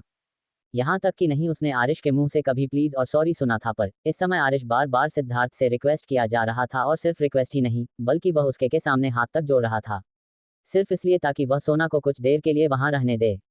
सच में जब इंसान किसी को दिल से चाहता है तो वह उसके लिए कुछ भी कर गुजरने को तैयार हो जाता है। वह ये नहीं देखता है कि वह क्या कर रहा है और इससे उसके पर्सनैलिटी पर क्या फर्क पड़ रहा है। उसे अगर कुछ नजर आता है तो सिर्फ और सिर्फ अपना प्यार, और आज सिर्फ कुछ समय के लिए सोना के साथ वक्त बिताने के लिए वह सिद्धार्थ के सामने झुकना तक को तैयार हो चुका था। इनफैक्ट वह झुक चुका था, तो वही सिद्धार्थ आरिश को ऐसा करता हुआ देखकर तुरंत अपने हाथों को बढ़ाकर आरिश के हाथों पर लगता है और वह तुरंत उसके हाथों को नीचे करते हुए बोला, मिस्टर आरिश, प्लीज आप इस तरह से मुझे शर्मिंदा कर रहे हैं। अभी सिद्धार्थ अपनी बात कही रहा था कि आरिश अपने नम आंखें खोलता है और फिर सिद्धार्थ की तरफ देखते हुए बोला, तो फिर मेरी बात मान जाओ, बस जब तक इसे होश नहीं आ जाता तब तक इसे इस कमरे में रहने दो, प्रॉमिस तुम्हें कोई तकलीफ नहीं होगी, पर तब तक के लिए प्लीज। आरिश के ऐसी हालत देखकर राघव की आंखों में आरिश के लिए दया उतरने लगी थी, तो वही आर्यन अपनी कंफ्यूजन भरी नजरों से सिद्धांत और आरिश को देख रहा था। भला आज सोना को रोकने के लिए इतना ज्यादा क्यों रिक्वेस्ट कर रहा है? सिद्धार्थ को कुछ भी समझ में नहीं आ रहा था। वहीं सिद्धार्थ आरिश की इस बात पर गहरी सांस लेता है और फिर वह एक नज़र सोना की तरफ देखकर आरिश की तरफ देखता है और अपने सिर को हिलाते हुए बोला, अच्छा ठीक है, पर अगर सोना को होश आ जाए तो आप मुझे तुरंत इन्फॉर्म कर देना। सिद्धांत का इतना कहते ही आरिश तुरंत अपने सर को हिलाकर हामी भर देता है। जिसके बाद सिद्धांत एक नज़र सोना को देखा है और फिर झुककर उसके माथे पर प्यार से किस करते हुए, उसके बालों को सहलाते हुए एक नज़र सोना के छोटे से चेहरे को देखते हैं और फिर वह उसके कमरे से निकल जाता है। वही उसके पीछे पीछे आर्यन भी कमरे से निकल जाता है तो वही अब सिर्फ राघव और आरिश ही बचे हुए थे। राघव कुछ पल आरिश की तरफ देखाता है, जिसकी नज़रें सोना के ऊपर ही टिकी हुई थी, और आरिश को देखकर वह भी कमरे से बाहर चला जाता है और जाते हुए कमरे का दरवाजा लगाते हुए जाता है। इधर सिद्धार्थ जो कि आरिश के कमरे से निकलकर अपने कमरे में आया तो उसके पीछे पीछे आर्यन भी आ चुका था और वह सिद्धार्थ की तरफ हैरानी से देखते हुए बोला, ये चल क्या रहा है और तूने भाभी को मिस्टर आरिश के कमरे में रहने क्यों दिया? ऐसे तो तुझे बिल्कुल बर्दाश्त नहीं जब कोई भाभी की तरफ आंखें उठाकर देख ले और तू खुद ही उन्हें उनके कमरे में छोड़कर आया। क्या मैं जान सकता हूं कि तू ऐसा क्यों कर रहा है? आर्यन की बात सुनकर सिद्धांत जो कि इस समय बाथरूम की तरफ जा रहा था उसके बढ़ाते हुए कदम रुक जाते हैं और वह तुरंत ही पलटकर आर्यन की तरफ देखा है। कुछ पल आर्यन की तरफ खामोशी से देखने के रहने के बाद वह अपने शांत आवाज में बोला, वक्त आने पर सच पता चल जाएगा, अभी जाकर अपने कमरे में आराम करो और मुझे थोड़ी देर अकेले रहना है और पंखुड़ी को भी देखना है। तुम उसे कमरे में ही छोड़कर आया है, देखना कहीं वह फिर से रो तो नहीं रही है। सिद्धार्थ की बात सुनकर आर्यन तुरंत ही जैसे होश में आता है। आर्यन पंखुड़ी को तो भूल ही गया था कि वह पंखुड़ी को रोता हुआ छोड़कर आया है। वह तुरंत सिद्धार्थ के कमरे से निकलकर अपने कमरे में भागता है और कमरे में आकर देखता है तो पंखुड़ी अभी भी आदिश से लिपट कर रो ही जा रही थी। पंखुड़ी को रोता हुआ देखकर आर्यन तुरंत ही आगे बढ़ता है और फिर वह आदिश की गोद से पंखुड़ी को लेते हुए उसे अपने सीने से लगाते हुए उसकी पीठ को सहलाता है। उसे चुप करने की कोशिश करते हुए बोला, पंखुड़ी बच्चे शांत हो जाओ, देखो मम्मा को कुछ भी नहीं हुआ, आपके मम्मा ठीक है, वह इस समय रेस्ट कर रहे हैं, वो जैसे ही उठेगी आप अपने माँ से मिल लेना, ओके। आर्यन की बात सुनकर पंखुड़ी तुरंत अपने चेहरे को मुड़ते हुए आर्यन की तरफ देखती है। पंखुड़ी का छोटा सा चेहरा बुरी तरह से लाल चुका था, मानो ऐसे कि उसे हाथ लगाते हैं उसके चेहरे से खून बहाना शुरू हो जाएगा। वही उसकी आंखें भी इतनी ज्यादा रोने की वजह से सो चुकी थी और काफी ज्यादा लाल हो चुकी थी। आर्यन पंखुड़ी की तरफ देखते हुए उसे एक बार फिर से अपने सीने से लगा लेते हैं और उसके पीठ को सहलाने शुरू कर देता है। बेड पर बैठा आदिश ये सब कुछ अपने खाली आंखों से देखे जा रहा था। वह अच्छी तरह से समझ रहा था कि आर्यन ने अभी जो कुछ भी कहा है वह सब झूठ है। आरिश का कमरा। आरिश इस समय बेड के नीचे घुटनों के बल बैठा हुआ सोना के छोटे से चेहरे को ही निहारे जा रहा था। वहीं उसने अपने हाथों में सोना के छोटे से हाथों को भी थाम रखा था। उसकी आंखों में आंसू थे और वह अपने आंसू भरी नजरों से सोना को देखे जा रहा था। उसके आंखों से आंसू बहता जा रहे थे, वह रुकने का नाम ही नहीं ले रहे थे। वह सर को नीचे करता है और सोना के हाथों को अपने माथे से लगाते हुए अपने धीमी आवाज में बोला, आई एम सॉरी वाइफी, आज तुम्हारे इस हालात का जिम्मेदार भी मैं ही हूँ। आई एम सॉरी, मुझे माफ कर दो। मैं जानता हूँ मैं कितना भी तुमसे माफी मांग लूँ, कितनी ही बार तुम्हें सॉरी कह लूँ, पर वह सारी तुम्हारे दर्द के आगे कुछ भी नहीं है। पर मैं तुमसे माफी मांगने चाहता हूँ और कुछ कर भी तो नहीं सकता।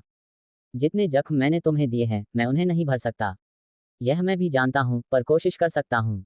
प्लीज वाइफी, इस तरह से पहचान मत भूलो, अपनी आंखें खोलो, मुझसे बातें करो। मैं जानता हूँ कि तुम मेरी हो, फिर क्यों तुम दुनिया की नजरों में किसी और की बनकर रहना चाहती हो। मैं जानता हूँ मैंने जो जख्म में तुम्हें दिए हैं वह कभी नहीं भरेंगे, पर वाइफी इसका मतलब ये तो नहीं है ना कि तुम मेरे सारे हक किसी और को दे दो। नहीं देख पाता हूँ मैं उस इंसान को तुम्हारे करीब, जब भी उसे तुम्हारे करीब देखता हूँ ऐसा लगता है कि वह मुझसे मेरा सब कुछ छीन कर ले जा रहा है। जब भी वह तुम्हारे हाथों को पकड़ता है मुझे ऐसा लगता है जैसे वह मेरी दुनिया मुझसे दूर लेकर जा रहा है। जब भी वह मेरी आंखों के सामने तुम्हारे माथे को चूमता है मुझे ऐसा लगता है जैसे वह मेरी सांसें खींच रहा हूँ। घुटन होती है मुझे तुम्हारे आसपास उसे देखकर, जल उठता हूँ। मैं उससे तुम्हें छूटा हुआ देखना कैसे बर्दाश्त करूं, मैं तुम्हें उसके आसपास, तुम ऐसा क्यों कर रही हो?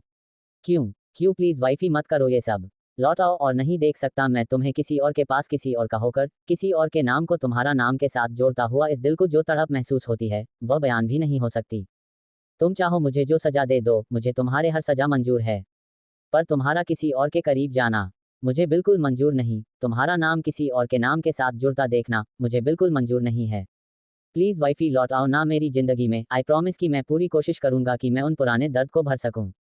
प्रॉमिस इस बार मैं तुम्हारी आंखों में एक आंसू नहीं आने दूंगा।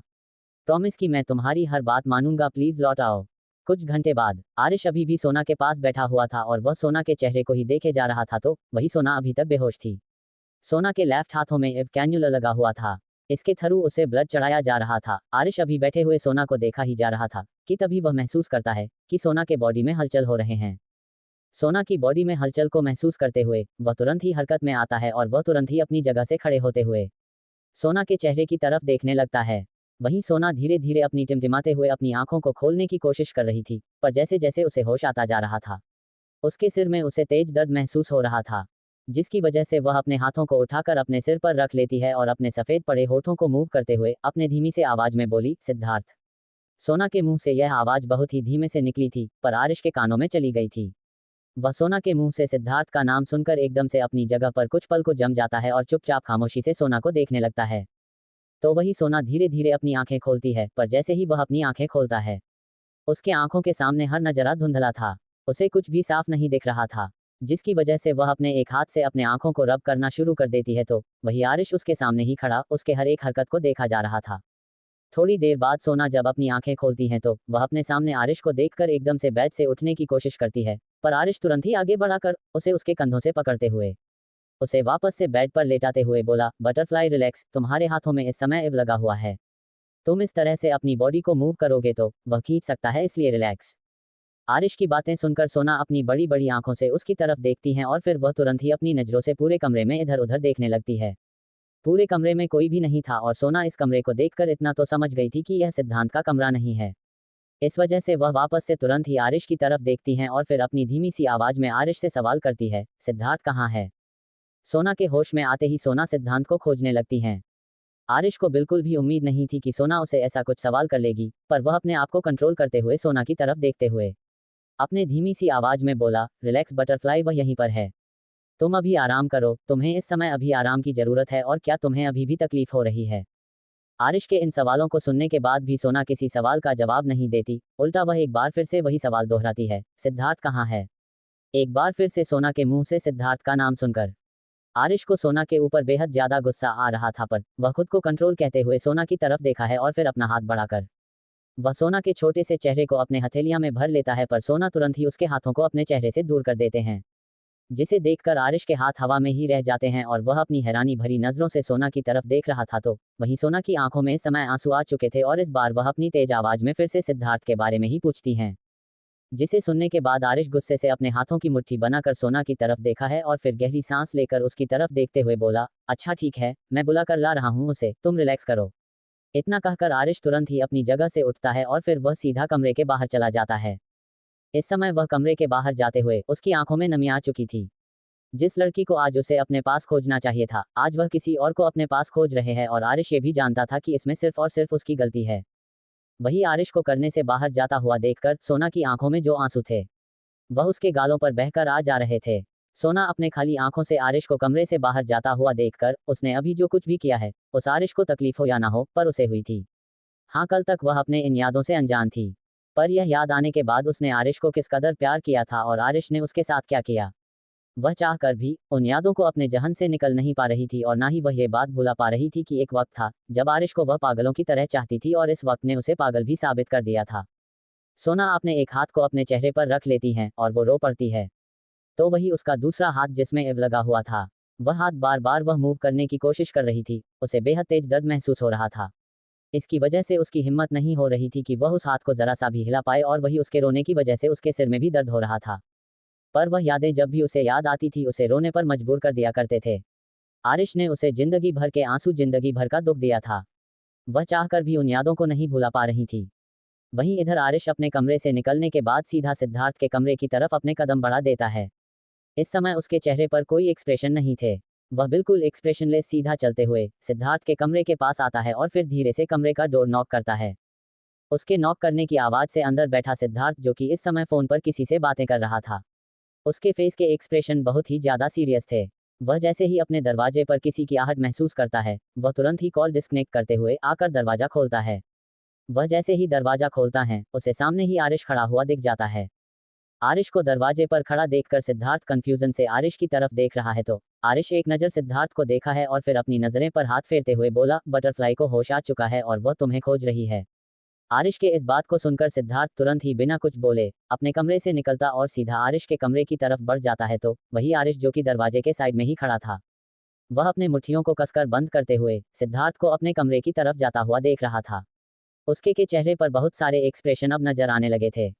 बहुत से ऐसे भाव थे जो उसके चेहरे पर आ रहे थे, पर उसके आंखों की वह आंसू बता रहे थे कि इस समय उसे कितने तकलीफ हो रही है। जब सिद्धार्थ सोना के करीब जा रहा था सिद्धार्थ सीधा कमरे का दरवाजा खोलकर आरिश के कमरे में आता है। वह जैसे ही उसके कमरे के अंदर आता है तो सामने का नजारा देखकर उसकी आंखें छोटी छोटी हो जाती है, क्योंकि इस समय बेड पर सोना बैठी हुई थी और उसकी नज़र दरवाजे पर ही टिकी हुई थी।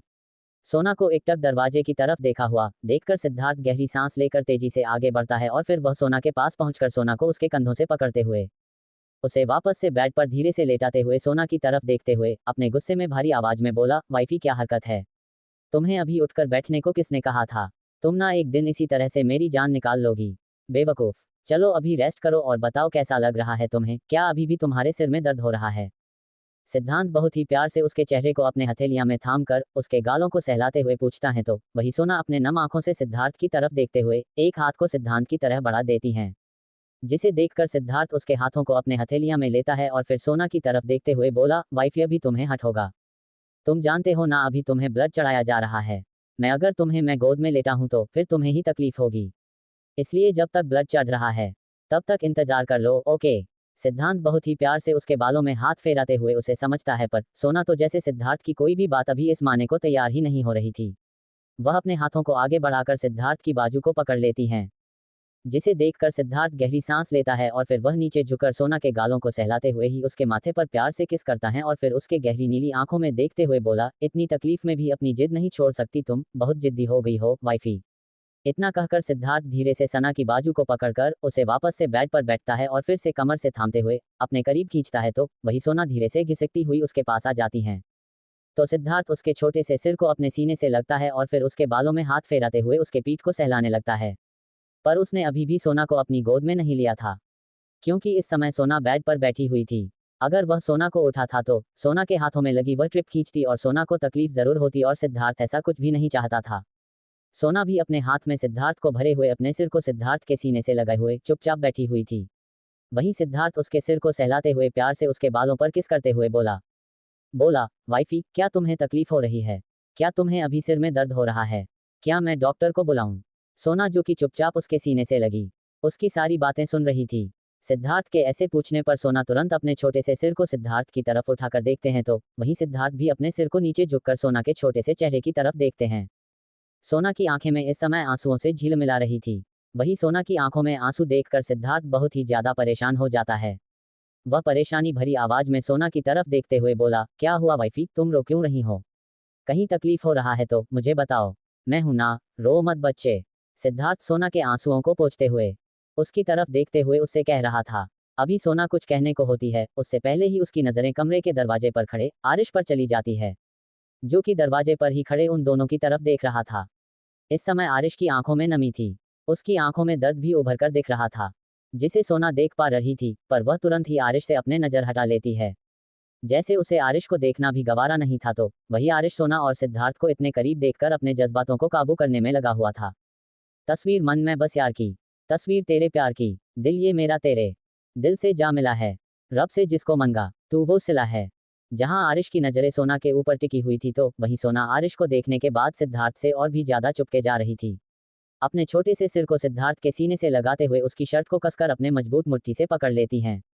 सिद्धार्थ सोना की इस हरकत को बहुत ही गौर से देख रहा था। वह भी सोना की पकड़ को खुद पर महसूस कर पा रहा था और सोना को इस तरह से उसके सीने में घुसता हुआ देखकर वह गहरी सांस लेना है और फिर उसके बालों में हाथ फेराते हुए बोला, बच्चे क्या बात है, तुम कुछ बता क्यों नहीं रहे हो? क्या कुछ हुआ है? क्या किसी ने तुमसे कुछ कहा है? तुम इस तरह से क्यों कर रही हो? रिलैक्स, मैं हूं ना। तकदीर जब से तुझसे जुड़ी है, जाम ए मोहब्बत जहर ए आशिकी है। सिद्धार्थ की बातें सुनने के बाद और सिद्धार्थ की आवाज में फिक्र को पहचानने के बाद सोना अपने आंसुओं पर काबू नहीं कर पाती और वह रोते हुए सिद्धार्थ के सीने से निकालकर अपने नम आंखों से सिद्धार्थ को देखने लगती हैं। इस समय सोना की आंखों में जज्बात सिद्धार्थ को नजर आ रहे थे। जब से सिद्धार्थ उसकी जिंदगी में आया था तब से एक पल भी ऐसा नहीं किया था जो सिद्धार्थ ने उसे खुश करने की कोशिश ना की हो। जिस खुशी के लिए वह तरसती आई थी और सिद्धार्थ ने उसके बिना कहे हर वह खुशियों उसके कदमों में लाकर बिछा दी थी जिसकी वह हकदार थी। पूछो ना पूछो ना पूछो ना, हम सताए हुए हैं, सताए हुए हैं। सोना अब अपनी नम आंखों से आरिश की तरफ देखती है जो कि दरवाजे पर खड़े उसी को देख रहा था। आरिश की नजरें एक पल को भी सोना से नहीं हटी थी तो वही आरिश को खुद को दिखाते हुआ देखकर सोना फिर से अपनी नजरें फिराकर सिद्धार्थ को देखने लगते हैं। ये इश्क तुम ना करना, ये रोग ही लगाए, दफन खुद करे हैं, फिर सोग भी माने। वहीं सिद्धार्थ सोना को बार बार दरवाजे की तरफ देखा हुआ देखकर वह भी अब अपनी नजरें घूमकर दरवाजे की तरफ देखता है तो वहां पर आरिश को खड़ा देखकर अब उसे सारा माजरा समझ आ चुका था। इश्क से शुरुआत की गई ये रिश्ते की नींव नफरत पर आकर खत्म हो चुकी थी और ऐसा नहीं था कि इस रिश्ते में सिर्फ एक लोग बर्बाद हुआ। यहाँ दोनों की जिंदगी दांव पर लग चुकी थी। दोनों ही अपने अपने अरमानों को अपने अंदर दफन कर चुके थे।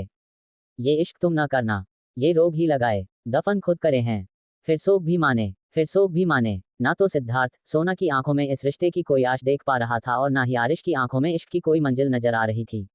जहां एक तरफ सोना की आंखों में आरिश के लिए सिर्फ नफरत नजर आ रही थी तो वहीं दूसरी तरफ आरिश की आंखों में सिर्फ पछतावा नजर आ रहा था। पर उस पछतावे का भी क्या मतलब जब सामने वाला अपने दुख को भुलाने को तैयार ही ना हो। सिद्धार्थ नहीं जानता था कि इन दोनों की जिंदगी पहले किस तरह की थी या फिर इन दोनों की जिंदगी में क्या हुआ था। पर वह सोना के साथ रहते हुए इतना तो समझ गया था कि उसकी सोना छोटी मोटी बात को लेकर कभी इतना ज्यादा नाराज नहीं होती।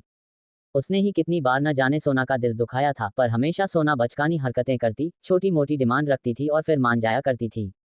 सोना को मनाना बहुत ही आसान था। बस उसे उसकी पसंद के कुछ भी उसके सामने रख दो, वह इस तरह से खुश हो जाती थी जैसे छोटा सा बच्चा अपने सामने नए खिलौने को देखकर खुश हो जाता है। पर अगर सोना के मासूम हॉट को चोट पहुंची है तो जरूर इसमें आरिश ने बहुत बड़ा कुछ किया है, बहुत गलत किया है उसके साथ। आशिकों के दिल में ये आश भी लगाए, फिर आश को बुझा के ये आग भी लगाए। सिद्धार्थ अपने ख्यालों को झटक कर सोना की तरफ देखाता है जो धीरे धीरे अपने पैरों को उसकी गोद में रखना शुरू कर चुकी थी। सोना को अपनी गोद में पैर रखता हुआ देखकर सिद्धार्थ और परेशान होते हुए उसके पैरों पर अपने हाथों को रखकर धीरे धीरे उसके पैरों को रब करते हुए बोला, क्या बात है वाइफी, क्या तुम्हारे पैरों में दर्द हो रहा है? इतना कहकर सिद्धार्थ धीरे धीरे सोना के पैरों को मसाज देने लगता है। तो वही इस नज़ारे को देखते हुए आरिश के दिल में जो आग लग रही थी वह काफी थी उसे तड़पने के लिए। वह अब ये सब नहीं देख सकता था। फिर आश को बुझा के ये आग भी लगाए, कोई तो हो मेरा अपना, कोई तो सहारा हो, गम मेरे थे हार तो जाए कोई किनारा हो। सोना सिद्धार्थ के हाथों से अपने पैरों को आजाद कर और फिर वह धीरे से सरकते हुए सीधा जाकर उसके गोद में बैठ जाती हैं। वहीं सोना को सरकते को देखकर सिद्धार्थ गहरी सांस लेता है। वह बस उसे ही रिलैक्स महसूस करवाने के लिए उसे अपने गोद में ले रहा था। सोना उसके गोद में बैठने के बाद अपने छोटे से चेहरे को उसके सीने में दफन कर लेती है तो वहीं सिद्धार्थ गहरी सांस लेकर बस उसके सिर को सहलाने लगता है। वही उसके दूसरे हाथ सोना की पीठ को भी रब कर रहा था। ठेस ऐसी दिल पे लगी, क्या गुनाह हमारा था, मांगते हैं ये खुदा से, प्यार ना दोबारा हो, प्यार ना दोबारा हो। सोना सिद्धार्थ के सीने से जा लगी थी पर उसके आंसू रुकने का नाम नहीं ले रहे थे। अपने आंसुओं को छुपाने के लिए ही सोना सिद्धार्थ का सहारा ले रही थी। सिद्धार्थ के सीने से लगने के बाद सोना अपने आंसुओं को रोक नहीं पाते हैं और वह रो पड़ती है। इस समय उसके सपने उसे ज्यादा तकलीफ दे रहे थे। उसके बीते हुए कल की वह यादें जिसमें उसे बिना किसी गुनाह के सजा मिली थी और उसके जख्म उसके दिल पर इतनी गहरे आए थे कि दोबारा आरिश से प्यार कर पाना ये सोचा उसके लिए किसी आग के दरिया में डूबने जैसा था। तकदीर जब से तुझसे जुड़ी है, जामे मोहब्बत जहर ए आशिकी है। सोना के आंसुओं को अपने शर्ट को महसूस करते हुए सिद्धार्थ के चेहरे पर जो परेशानी की लकीरें नजर आ रही थी उसे वह बयान नहीं कर पा रहा था। सोना को इतनी तकलीफ हो रही थी सिर्फ और सिर्फ उस इंसान की वजह से जो इस समय दरवाजे के पास खड़ा था। अगर आरिश की जगह कोई और होता तो सिद्धार्थ कब का उसे नरक का रास्ता दिखा चुका होता। सिर्फ सोना के बीते हुए कल की वजह से सिद्धार्थ ने अपने आप को रोक रखा था। पर इन आंसुओं के लिए वह आरिश को भी माफ नहीं करने वाला था। जिस लड़की के आंखों में आंसू देखना तब उसे गवारे नहीं था, आज सिर्फ एक इंसान की वजह से हर पल उसकी आंखों में आंसू आ रहे थे और सिद्धार्थ को वह सब सहना पड़ रहा था। पूछो ना पूछो ना पूछो ना, हम सताए हुए हैं, सताए हुए हैं। आखिर आरिश ने ऐसे भी कौन से गुनाह कर दिए थे जिसे सोना अब तक उभर नहीं पाई थी। 5 साल बीत गए थे उन यादों को खोए हुए, पर 5 साल बाद उन यादों को याद आते ही सोना की हालत ऐसी हो गई थी जिसे देख पाना सिद्धार्थ को बर्दाश्त नहीं हो रहा था। ये इश्क तुम ना करना, ये रोग ही लगाए, दफन खुद करे हैं, फिर सोख भी माने। आरिश सोना और सिद्धार्थ की तरफ देखा है और फिर दरवाजे से मुंह मोड़कर वह कमरे से बाहर चला जाता है। उसके चले जाने के बाद अपनी नजरें उठाकर दरवाजे की तरफ देखता है तो गुस्से से अपने दांत किटकिटाते कर हुए बोला, मिस्टर आरिश, भले ही सोना तुम्हारी हो पर इसकी आंखों में जो आंसू आए हैं इसका हिसाब तो तुम्हें देना ही होगा। इन आंसुओं के बदले मैं तुम्हें कभी माफ नहीं करूंगा। आरिश कमरे से जा चुका था। वहीं सिद्धार्थ सोना को अपनी गोद में लिए हुए बैठा हुआ था। सोना अब भी बस रोए ही जा रही थी और सिद्धार्थ खामोश था। वह सोना को रोने दे रहा था। थोड़ी देर तक यूं ही रोते रहने से सोना सिद्धार्थ की गोद में ही सो जाते हैं। उसके धीमी सांसों को अपने सीने पर महसूस करने के बाद से सिद्धार्थ धीरे से सोना को खुद से अलग करता है। उसके छोटे से चेहरे की तरफ देखा है। उसकी आंखें सूज चुकी थी तो वही उसकी छोटी सी नाक बुरी तरह से लाल हो चुकी थी। पूरा चेहरा आंसुओं से भीगा हुआ था। सोना के चेहरे की तरफ देखते हुए सिद्धार्थ को आरिश पर गुस्से आ रहा था और वह अपने गुस्से को कंट्रोल करते हुए अपने हाथों से सोना के आंसुओं को पोंछता है और फिर वह धीरे से उसे अपनी गोद से उतारकर बेड पर लेटा देता है। सोना को बेड पर लेटाने के बाद सिद्धार्थ उसके हाथ में की तरफ देखता है जो कि अभी भी सोना के हाथों में लगी थी। वह अपनी जगह से हटी नहीं थी। इधर आरिश अपने कमरे से निकलने के बाद वह सीधा कॉटेज से बाहर चला आता है। कॉटेज से बाहर आने के बाद वह अपनी नज़र हर तरफ घूमता है और सीधा जंगलों की तरफ बढ़ जाता है। क्योंकि दूसरी तरफ कंस्ट्रक्शन का काम चल रहा था तो वह उसे तरफ नहीं जाना चाहता था। वह इस समय अकेले रहना चाहता था। वह अपने कदम उसे तरफ बढ़ाने ही जा रहा था और उसके आंखों से आंसू किसी बारिश की तरह बस गिरे ही जा रहे थे। आरिश आज अपने आंसुओं को रोक नहीं पा रहा था। उसे आज जितनी तकलीफ हो रही थी, आज से पहले ही शायद उसे कभी इतनी तकलीफ हुई होगी। आरिश कभी सोच भी नहीं सकता था कि उसे आज सोना और सिद्धार्थ को साथ देखने के बाद उसे इतनी तकलीफ होगी। उसने खुद को संभालता है। आज जाकर उसे उस दर्द का एहसास हो रहा था जो सालों पहले उसकी वजह से सोना ने सहा था। अपनी नफरत में वह इतना ज्यादा अंधा हो चुका था कि वह ये भी भूल बैठा था कि सोना के नाजुक दिल को वह कितनी ज्यादा बेरहमी से अपने नफरत में कुचले जा रहा था और सोना बार बार उसके नफरत को उसके दिल से निकलने की कोशिश में हर बार खुद को उसके पैरों तले बढ़ा दिया करती थी। जिस पर चढ़ते हुए वह हमेशा आगे निकल जाया करता था और ना कभी उसने पलट कर देखा कि उसके ऐसा करने से सोना पर क्या बीती थी। जब तक बात खुद पर नहीं आती तब तक इंसान कभी नहीं समझता है कि सामने वाले को किस तकलीफ से गुजरना पड़ रहा है। कल तक जिन चीजों से सोना लड़ रही थी, जो दर्द उसे सहना पड़ रहा था, आज वह आरिश को सहना पड़ रहा था। उन एहसासों से उसे गुजरना पड़ रहा था जो उसे नैना के साथ देखने के बाद सोना को हुआ करते थे। आज जब आरिश सिद्धार्थ और सोना को एक साथ देख रहा था, इस तरह से सोना को सिद्धार्थ के करीब देख रहा था, तब जाकर उसे एहसास हो रहा था कि उसने गलती की है। कहते हैं ना, अक्सर हमें वही भाषा समझ में आती है जिस भाषा से हम दूसरों को समझते हैं। आरिश अपने सीने में उठ रहे उसे दर्द को बर्दाश्त करते हुए आगे बढ़ता ही जा रहा था, जैसे उसे कोई मतलब ही ना हो कि वह कहाँ जा रहा है।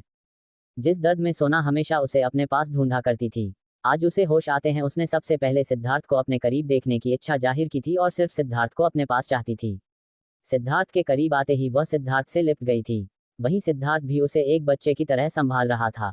शायद अब आरिश उसे घने जंगल में काफी अंदर तक आ चुका था। उसे नहीं पता था कि वह कहाँ है, या ये कहूँ कि एक तरह से वह पूरी तरह से बिखर चुका था। आरिश से जब अपना दर्द और ज्यादा बर्दाश्त नहीं होता है तो वह घुटनों के बल जमीन पर बैठते हुए अपने चेहरे को अपने हथेलियां में छुपाते हुए रो पड़ता है। शाम का समय। सिद्धार्थ इस समय सोना को लेकर अपने कमरे में बैठा हुआ था तो वही सोना अभी भी उसकी गोद में बैठी हुई थी। सिद्धार्थ इस समय सोना को खाना खिला रहा था तो वही सोना चुपचाप सिद्धार्थ की गोद में बैठे हुए खाना खा रही थी। पूरा खाना खिलाने के बाद सिद्धार्थ सोना के मुंह को साफ करता है और फिर उसके छोटे से चेहरे की तरफ देखते हुए बोला, अब कैसा फील हो रहा है? क्या तुम ठीक हो?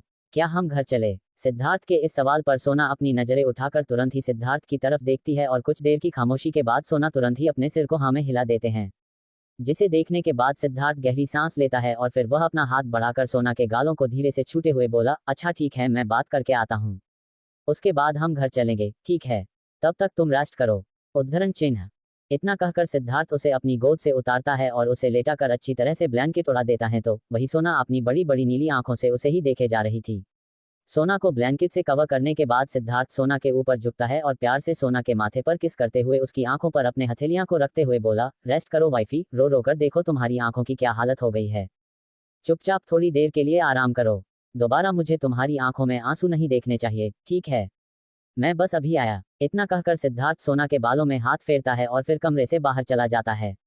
वहीं सिद्धार्थ के कमरे से बाहर जाते ही सोना एक बार फिर से अपनी आंखें खोल लेती है और दरवाजे की तरफ देखते हुए उसकी आंखों में आंसू आ जाते हैं। सोना दरवाजे की तरफ देखते हुए खुद से बोली, पता नहीं आप ये सब क्यों कर रहे हैं। मैं जानती हूँ आप मुझसे सच से वाकिफ है। मैं ये भी जानती हूँ कि आप जानते हैं कि मैं कौन थी। आपने कभी भी मेरे सामने उसका जिक्र नहीं किया। आपने कभी भी मुझे जाहिर नहीं होने दिया कि मैं कभी भी आपकी जिंदगी का हिस्सा थी ही नहीं। आपने हमेशा मुझे वह जगह दी है जिस पर मेरा कभी कोई हक था ही नहीं। आप ये सब क्यों कर रहे हैं और मैं नहीं जाना चाहती वह वजह जिसके पीछे आपको मुझे अपना कहना पड़ रहा है। मैं बस चाहती हूँ कि मेरी जिंदगी की असलियत कभी भी बाहर ना आए। मैं कभी भी अपनी जिंदगी में दोबारा ना जाऊँ और ये तभी हो सकता है जब मैं यहाँ से वापस दूर चली जाऊँ। सोना की आंखों में नमी उतर आई थी पर वह उसे अपनी आंखों में ही रोक लेती है। इधर सिद्धार्थ अपने कमरे से निकालकर सीधा कॉटेज में आता है। इस समय हॉल में कोई नहीं था तो सिद्धार्थ अब अपने कदम मिस्टर जायसवाल के कमरे की तरफ बढ़ा देता है, पर वह उनके कमरे के कुछ दूरी पर पहुंचता है। तभी उसकी नज़र में मिस्टर जायसवाल के कमरे के बंद दरवाजे पर चले जाते हैं। कमरे को बंद देखकर सिद्धांत समझ जाता है कि जरूर मिस्टर जायसवाल कंस्ट्रक्शन एरिया में गए होंगे और सिद्धार्थ इस समय कॉटेज से बाहर नहीं जाना चाहता था। अब सिद्धार्थ सोना के पास चला जाता है और वह सोना को अकेले छोड़ने का रिस्क भी नहीं लेना चाहता था, जिस वजह से वह बाहर न जाकर सीधा अपने कदम आर्यन के कमरे की तरह बढ़ा देता है, क्योंकि उसके दोनों बच्चे इस समय आर्यन के पास थे। आर्यन के कमरे में आने के बाद सिद्धार्थ देखाता है तो पंखुड़ी इस समय सो रही थी। वहीं आर्यन उसके पास बैठा उसके सर को सहला रहा था, तो वही आदिश इस समय सोफे पर बैठा हुआ था। उसके चेहरे पर कोई एक्सप्रेशन नहीं थे। उसने अपने दोनों हाथों को अपने सीने पर बंद रखा था।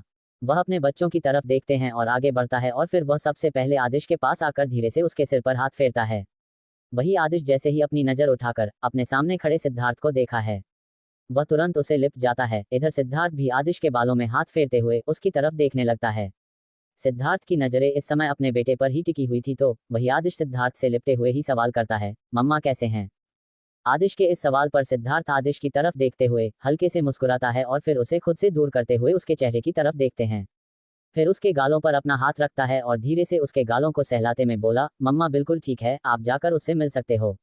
जाओ कमरे में, मम्मा वहीं है। इतना कहकर सिद्धार्थ आदिश को अपने कमरे में भेज देता है, जहां पर सोना रेस्ट कर रही थी। आदिश सोफे से उठता है और सीधा भागकर कमरे से निकल जाता है, तो वही आदिश के जाने के बाद से सिद्धार्थ पंखुड़ी के पास बैठता है और अपनी छोटी सी बेटी की तरफ देखा है, जिसका छोटा सा चेहरा लाल था। उसके चेहरे को देखकर ही समझ में आ रहा था कि वह रोते रोते सोई है। वही आर्यन एकटक सिद्धार्थ को देखे जा रहा था और वह गहरी सांस लेते हुए सिद्धार्थ की तरफ देखते हुए बोला, बहुत मुश्किल से सोई है और बहुत ज्यादा रोई है। तुम्हें इस तरह ऐसे खुद से दूर नहीं करना चाहिए था। आर्यन की बात सुनकर सिद्धार्थ आर्यन की तरफ देखता है और फिर आर्यन से अपनी नजरें फिराते हुए पंखुड़ी की तरफ देखता है और बोला, जानता हूं कि आज मेरी वजह से मेरी बच्ची की आंखों में आंसू आए हैं, पर हालात ही ऐसे थे कि मैं चाहकर भी प्रिंसेस के पास नहीं आ पाया। उद्धरण चिन्ह। सिद्धार्थ की बात सुनकर आर्यन कंफ्यूशियस से सिद्धार्थ की तरफ देखा है, पर बदले में उसे कोई जवाब नहीं मिलता है। सिद्धार्थ को जवाब ना देता हुआ देखकर आर्यन बस गहरी सांस लेकर अपने सिर को ना में हिला देता है, क्योंकि बस समझ चुका था कि सिद्धार्थ उसे कुछ भी नहीं बताने वाला है। इधर आरिश, जो दोपहर को ही कॉटेज से बाहर चला गया था, वह अब तक लौटकर नहीं आया था। शाम ढलने लगी थी, बाहर अंधेरा छाने लगा था, पर आरिश का अब तक कोई अता पता नहीं था। वही राघव, जो दोपहर से ही आरिश को ढूंढ रहा था, उसे उसका कोई अता पता नहीं मिल रहा था। राघव ने आरिश को बहुत ही कॉल किए, लेकिन उसकी तरफ से ना ही एक बार भी कॉल रिसीव किया और ना ही उसने दोबारा रिटर्न कॉल किया, और आरिश के ऐसे बिहेवियर की वजह से अब राघव को चिंता होने लगी थी। इस वजह से उसने उसे ढूंढने के लिए यहाँ पर अपने गार्डों को पहले ही इंतजाम कर दिया था और अब वो गार्ड्स उसे को ढूंढ रहे थे। तुम वही आरिश इस समय जंगल में एक पेड़ के किनारे बैठा हुआ था। उसके हाथों से खून किसी पानी की तरह बह रहा था, तो वही उसका पूरा चेहरा लाल था। उसे इस समय दुनिया का कोई होश नहीं था। वह बस एक टक चांद में निहारत हुए सामने की तरफ देख जाना था, जैसे उसमें जान ही ना बच्ची हो और ना ही उसे अपनी जख्मों का दर्द का एहसास हो रहा था। कि तभी एक बार फिर से उसके साइड में रखा हुआ फोन रिंग करने लगता है। फोन रिंग की आवाज सुनने के बाद में आरिश अपने सिर को घूमकर फोन की तरफ देखाता भी नहीं है और फोन यूं ही लगातार रिंग होने के बाद कट जाता है, पर आरिश उसकी तरफ एक बार देखा तक नहीं है कि उसकी तरफ आ रहे गार्ड्स की नजर आरिश के ऊपर चली जाती है। आरिश को इस तरह से बैठा हुआ देखकर वह सभी एक दूसरे की तरफ हैरानी भरी नजरों से देखते हैं और फिर तुरंत ही भागकर आरिश के पास आ जाते हैं, तो वहीं आरिश के पास पहुंचने के बाद तो उनकी आंखें हैरानी से और भी ज्यादा बड़ी हो जाती है। आरिश इस समय बेजान सा पेड़ के नीचे बैठा हुआ था, तो उसके हाथों से बहते खून की तरफ देखकर वह सभी दूसरे की तरफ हैरानी से देखने लगते हैं, पर फिर तुरंत ही वह सभी आरिश की तरफ भागते हैं और तुरंत ही अपने पॉकेट से रुमाल निकालकर आरिश के हाथों पर बांधना शुरू कर देते हैं। उनमें से एक राघव को भी कॉल कर देता है। वहीं राघव जैसे ही सुनता है कि आरिश उन्हें मिल चुका है, उसे अब जाकर कुछ तसल्ली मिलते हैं, तो वह भी तेजी से उस एरिया की तरफ बढ़ जाता है। राघव भागते हुए उस ओर आता है जिस तरफ आरिश था, पर जैसे ही वह वहां पहुंचता है और आरिश की हालत देखता है तो उसकी सांसें रुक जाती हैं। आरिश की हालत बहुत ही ज्यादा बुरी लग रही थी। उसके शर्ट के ऊपर उसके बटन खुले हुए थे। वहीं उसके पास जाकर राघव जब देखता है तो उसके हाथ से खून किसी पानी की तरह बहता जा रहा था। पूरा चेहरा लाल था, बाल बिखरे हुए थे, आंखें सूजी हुई थी। ये सब देखकर ऐसा लग रहा था मानो आरिश को किसी ने बहुत ही बुरी तरह से पीटा हो, पर राघव ये भी जानता था कि ऐसा होना पॉसिबल नहीं है। वह तुरंत आरिश के ता है और उसके कंधे को पकड़कर वह उसके चेहरे की तरफ देखकर बोला, आरिश ये क्या हरकत है, यह क्या हालत बना रखी है तुमने? राघव की बात सुनने के बाद और इस तरह से झटके के बाद आरिश अपने नजर उठाकर अपने सामने देखाता है, तो उसके सामने राघव और उसके गार्ड्स खड़े थे। अपने गार्ड्स और राघव की तरफ देखते हुए उसके चेहरे पर एक दर्द भरी मुस्कुराहट आ जाती है और वह राघव की तरफ देखते हुए उस सवाल करता है, तुम यहाँ क्या कर रहे हो? तुम्हें तो इस समय अपने काम पर होना चाहिए। आरिश की बात सुनकर राघव गुस्से से अपने दांत पिसता रह जाता है।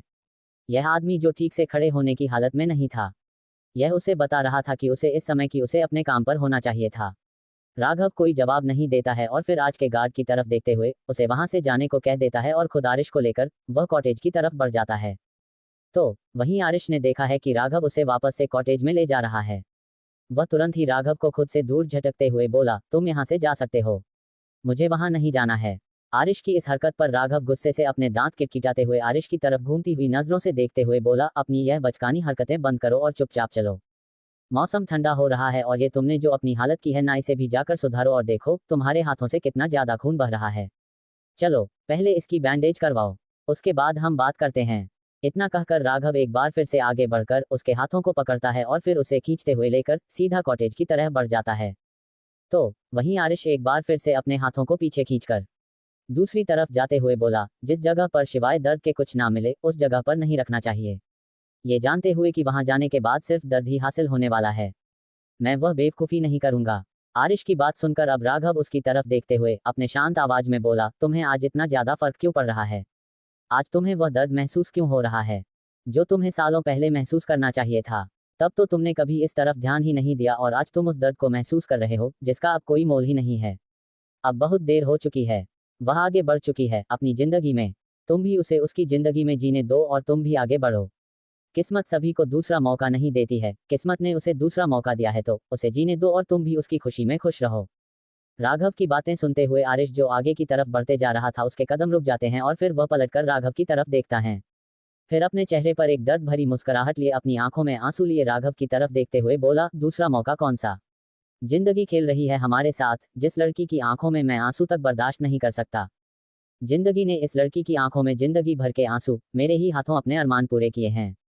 जिस लड़की के आसपास मुझे किसी की मौजूदगी तक पसंद नहीं थी, वह लड़की आज किसी की बाहों में है और तुम कहते हो जिंदगी ने दूसरा मौका दिया।